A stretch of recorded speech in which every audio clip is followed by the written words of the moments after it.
Hello and welcome. I'm Fahd Husain. This is a very important week. American President Donald Trump heads to China. Pakistan continues its mediation between USA and Iran, and the peace proposal stands, we don't know where. We'll do a deep dive today. So here's where the situation is. Of course, this is the week that President Donald Trump is traveling to China for a very important visit that has already been delayed once. It was expected he would have wrapped up the war in Iran, on Iran, by the time he landed in Beijing, but that doesn't seem to be happening now. How would that make negotiations a bit more difficult for the American president, and where is this war going now? To discuss all of this, I'm joined by a very special guest from USA. Mr. George Beebe is the Director of Grand Strategy at the Quincy Institute. He has also spent more than 2 decades in government as an intelligence analyst, diplomat and policy advisor, and has also served as staff advisor on Russia matters to former U.S. Vice President Dick Cheney, as well as director of the CIA's Russia analysis. Thank you so much, Mr. B, for joining us today. It's my pleasure. Thank you.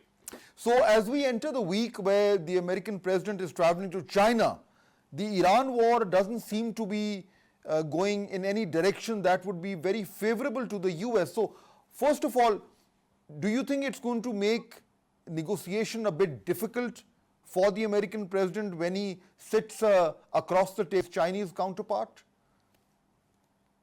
Well, sure, I think it will. These types of summits are determined in part by the personal interactions between these state leaders, but also the perceptions of power.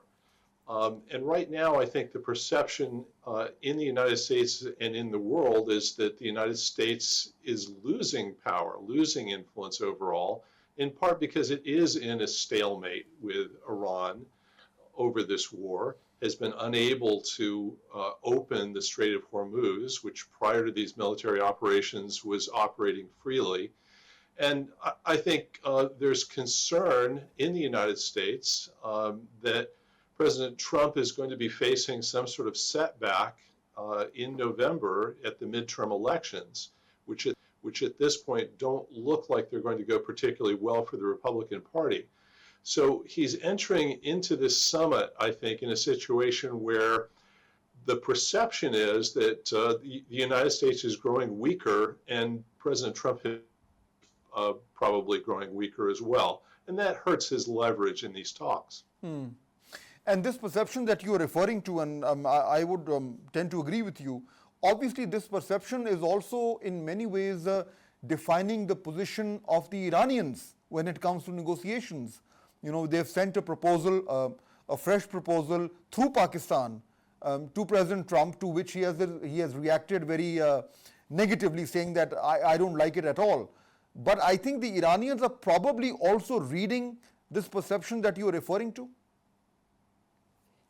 Yeah, I think that's right. I think they believe that time is on their side, that President Trump needs a deal more than they do, and that they can outlast him because they can ensure that world oil prices remain high or go even higher. And that is a real form of over Trump. When those prices go up, every American sees that. They see the prices at the gas pumps every time they fill their cars. And so that's a concern for Trump, and I think it means that the Iranians feel that they have a lot of leverage in these negotiations.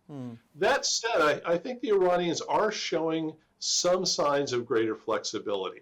They've not gone all the way to the point that President Trump is happy with what they're proposing. But I think there are some signs of flexibility, which means I don't think these negotiations are destined to fail. I think, Mr. Beebe, you know, I want to draw upon your wide experience in the government. You know, you worked with the Vice President also. You also worked at the CIA's Russia analysis. So that gives you, you know, the kind of deeper understanding of how the U.S. government works. What I'm trying to allude to is whether the kind of perceptions that you were talking about, does it filter into the inner sanctum of American leadership? For example, I'm sure you also read this article by Mr. Robert Kagan, which is doing rounds on digital media, where someone like him also is now saying that the Americans have lost and the Iranians have won. So, do you think that this kind of feedback is being given to people in the White House, in Pentagon, or are they stuck in their own loop and kind of oblivious to, you know, the general perception about where their war is going? Well, I think there's no question that people at the White House at senior levels of our government are reading all the same things that everyone else in the government is reading and which you just alluded to.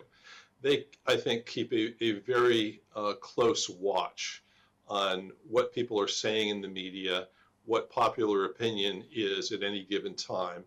They have to weigh all of their options as they approach issues like Iran, with an eye to the politics that attend this here in the United States. Politics is about the pursuit of and the exercise of power. And so as they exercise power, they have to look at what kind of impact that might be having on future political prospects. So they're watching this, I think, very closely. And people in lower levels of government are watching this too. They're trying to figure out how much clout President Trump has at any given time. So these are all, you know, very, very political issues, and perception matters a lot. Absolutely right. Perception will play a major role in the midterm elections that you're talking about. But even if we talk of perceptions, I'm sure that the way that the government machinery works, the president and his staff would be presented with a lot of options and scenarios, best, second best, worst options. And I assume that most of those options being presented to him by responsible agencies like the CIA, like the Pentagon, would be based on hard-nosed, realistic, fact-based analysis, not like politically tainted analysis. So with those kinds of, that kind of input being given to the top decision makers, don't you think a lot of that analysis will be saying that the least worst option would be to strike a deal? Well, I think the way this tends to work is that the intelligence agencies, the CIA, will make assessments about the capabilities and intentions of various foreign actors, how they might respond to various scenarios, so that the president has a good understanding of what other countries are going to be doing and how they see things. The Pentagon is going to be offering him assessments of what it can do in various scenarios and the risks involved from a military point of view, so that President Trump has a very good understanding of our military capabilities and options. But then on top of that, there are political calculations. And that doesn't get done by the Pentagon or CIA. That's something that's done in the White House by the administration itself. They're the ones that ultimately look at these different options and scenarios and assess the kinds of political risks and opportunities that they have in all of this. So it's a complex process. And having experienced this complex process, what is your sense now? You're there, right there, within the parameter of where all decision making is being done. What is the sense that you're getting from inside the Beltway, from the think tank community, from the analysts, from government officials, from former government officials? What is the sense of where this war is going, and what should President Trump do? Well, I don't think the president has very many good military options. To compel Iran to accept the kinds of terms that President Trump would like, an unconditional reopening of the Strait of Hormuz, complete end to any kind of uranium enrichment, for example. Those things are not easy to compel militarily. Iran has a lot of options to resist capitulation on those areas. So what I think this means is the president has to try to find a way to compromise. He's not going to get everything he wants. So what's going on right now, I think, is he's wrestling with just how advantageous a compromise can he get, and what kind of price is he going to have to pay to get the things that he needs. And I think the White House is working very hard on trying to find a compromise deal with Iran. I think they are getting closer. It's a very difficult negotiation, in part because the Iranians have some real leverage in all of this. But there are reasons why Iran would want a deal too. I think probably the biggest one is they like the end of sanctions. And if Trump is willing to lift all sanctions on Iran, then I think he could probably get the kind of deal on the Strait of Hormuz and on the nuclear issue that he could call progress. I agree with you, Mr. Beebe. I think the Iranians also know that they have a sweet spot, and they can also miss the moment, and then they may not get the kind of deal that they are getting now. So I think, yes, I agree with you. I think it's both sides need to really recognize the moment and find the best possible off-ramp. And I think the Chinese trip will be important in that sense also. I'm sure that you also know, Mr. Beebe, that Pakistan and China have very close relationship. And currently the Pakistani leadership also has direct access to President Trump. The mediation that is being done through Pakistan, I am sure that the Chinese leadership is in the loop. And when the two presidents meet, the Chinese and the American, in Beijing this week, I'm sure that the Pakistani leadership would have briefed the Chinese leadership also. So I think this would be a good opportunity for the Chinese to weigh in. They've already been speaking to the Iranians and probably pushing them, influencing them. Do you think President Trump would be open to listening to President Xi and might be influenced from that perspective? I think he would be, yes. I think the president would appreciate Chinese help, but in a discreet way. The more publicly it appears that China is involved, the more President Trump will be concerned that he's looking to the Chinese to bail him out of this problem that he's gotten into with Iran. He doesn't want that optic politically. But if the Chinese are willing to work quietly behind the scenes, as I think they're doing right now, to urge the Iranians to compromise, to end this conflict, I think he would indeed appreciate that, and that would help the broader U.S.-Chinese relationship. And now bring in Russia. This is your area of expertise. You've also advised the former Vice President Cheney on Russian matters. Obviously, President Vladimir Putin is watching this very closely and drawing lessons for his war in Ukraine.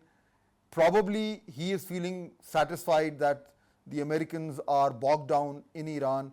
At this stage, when President Trump would be in Beijing, and knowing the close coordination between China and Russia, what would be Russia's role in all of this at this point in time? Well, I think President Putin wants a couple of things. I think the biggest thing he wants is an end to the war that in turn allows him to normalize relationships with the United States, lift economic sanctions or at least ease them, and get a lot more room for geopolitical movement for Russia in its foreign policy. Right now, because of the Ukraine war, Russia has become very dependent on China, and I think it wants a more balanced ability to talk to both the West and the East.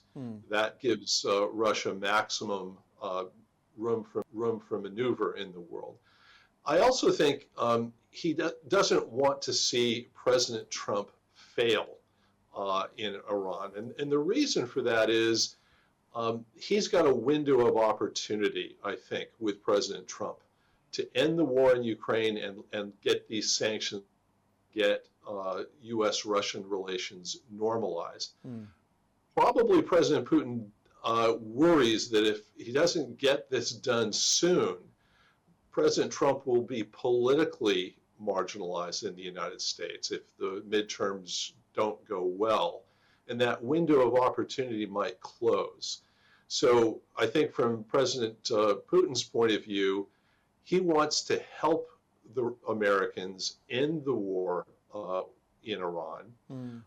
He has renewed the offer that the Russians have made to take enriched uranium and store it in Russia.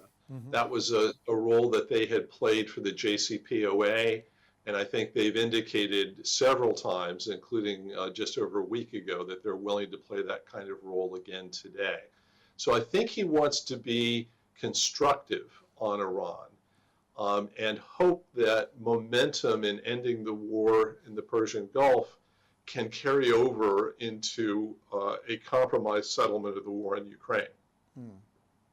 Makes sense. And finally, Mr. Beebe, on the topic, but slightly off topic, do you think NATO is dead or can it survive? Well, I think NATO is in a very precarious position right now. The world has changed quite dramatically. We're no longer in the unipolar period of American hegemony.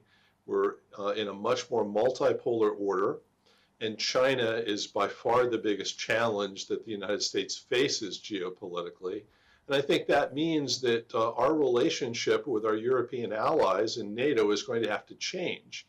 And the value of NATO is much different for the United States in this emerging multipolar world. Now, that doesn't mean that NATO will necessarily die, but I think the roles that it plays and the relationships between the United States and its allies are going to have to change quite dramatically.